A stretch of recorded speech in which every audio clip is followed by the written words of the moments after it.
अरे! कितना बेकार खाना बेचते हो तुम अपने होटल में। इतना नमक डाला हुआ है खाने में, शर्म नहीं आती तुम्हें? अरे माफ़ कीजिए, बावर्ची ने ज़्यादा नमक डाल दिया होगा। मुझे पता नहीं था। आप बैठिए, मैं आपको दूसरा खाना दे देता हूँ और उसकी मैं जाकर खबर लेता हूँ, आप चिंता मत करें। अरे नहीं खाना मैंने तुम्हारे होटल से अब यहाँ पे, ठीक है ना? मैं जा रहा हूँ और आइंदा यहाँ पर कभी नहीं आऊँगा, ठीक है? अरे सुनिए तो सही, सुनिए, कहाँ जा रहे हैं? रुकिए तो सही।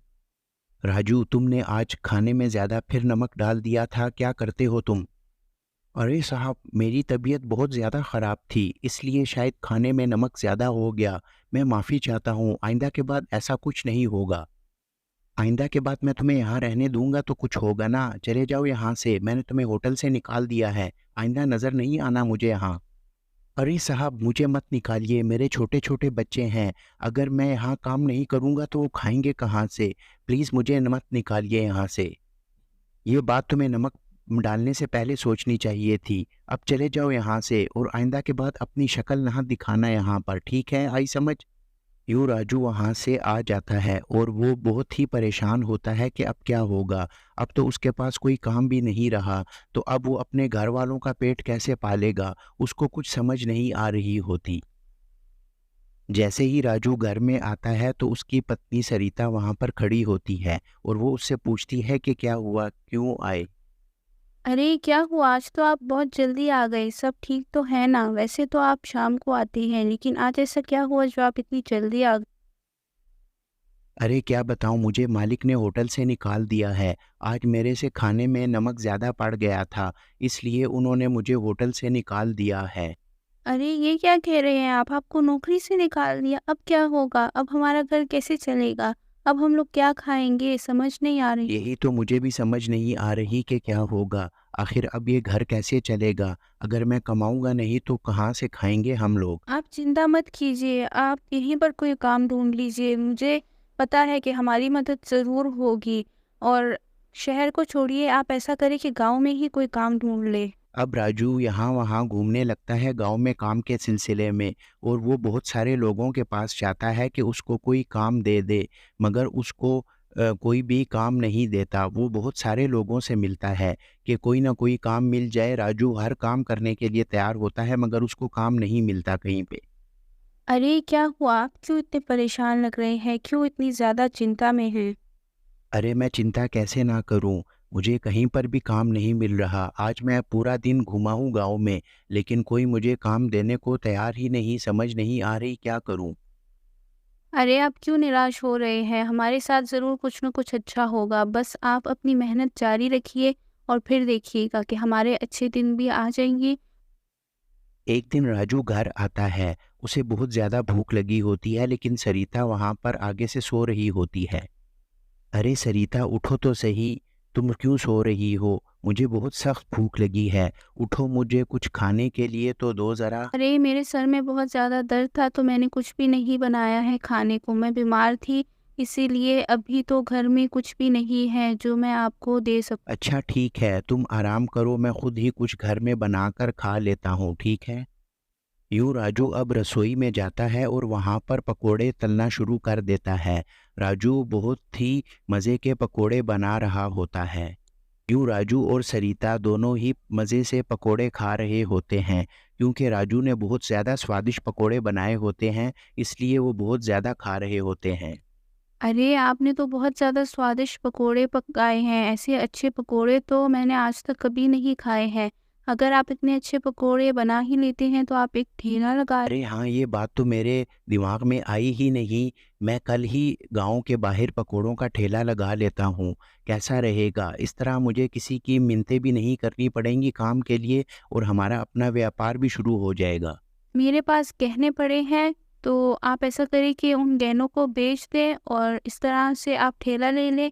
ऐसे हम रोज़ पकोड़ों का ठेला लगाएँगे और हम खूब कमाई करेंगे। ये तुमने ठीक कहा कि तुम वो गहने बेच दो, ताकि मैं फिर कल से पकोड़ों का सामान ला सकूँ और गांव के बाहर ठेला लगा सकूँ। तुम देखना, मैं खूब मेहनत करूँगा और हम खूब तरक्की करेंगे और खूब धन कमाएंगे।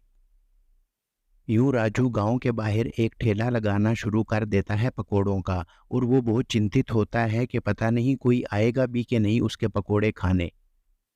अरे राजू, ये क्या तूने पकोड़ों का ठेला लगा लिया?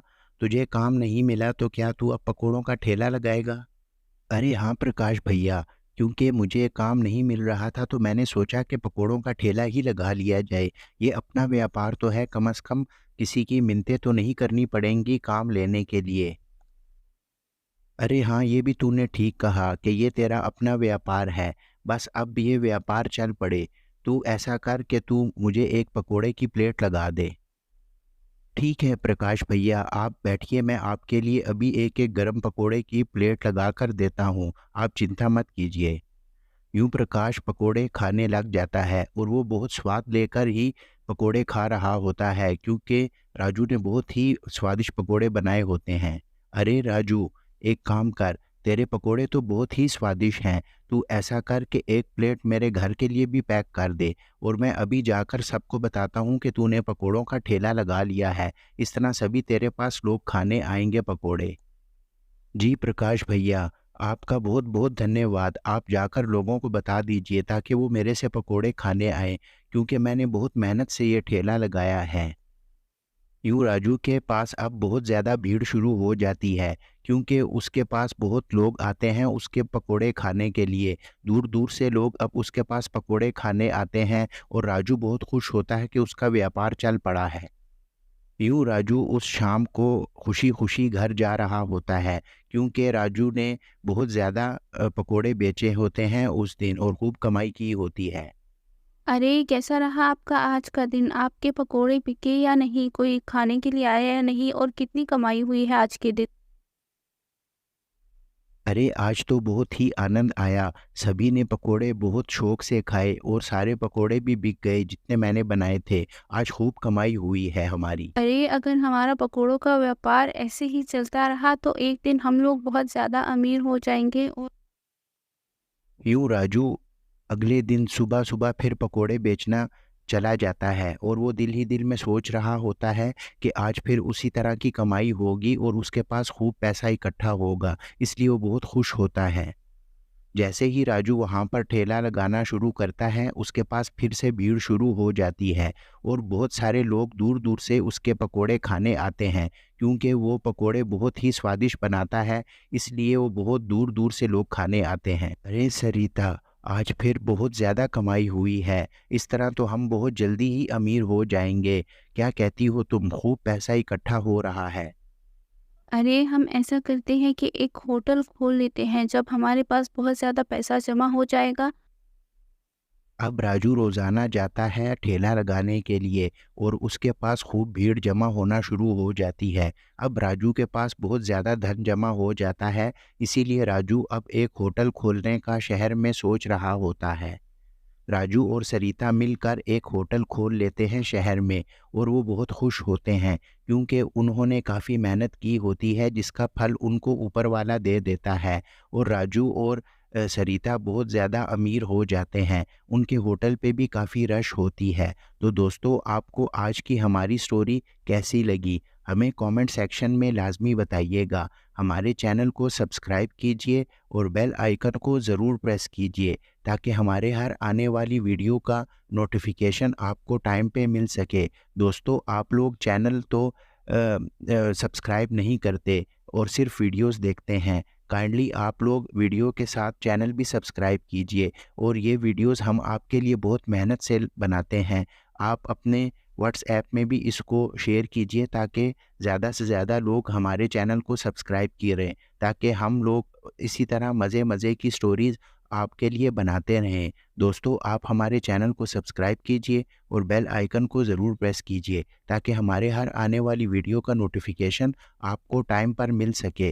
तो दोस्तों, जैसा देखा आपने, सरिता और राजू को उनकी मेहनत का सिला मिल गया और उनको सफलता मिल गई। उन्होंने बहुत बड़ा होटल एक खोल लिया। तो दोस्तों, अगर आप इसी तरह की स्टोरीज़ चाहते हैं तो कमेंट सेक्शन में लाज़मी कमेंट कीजिएगा।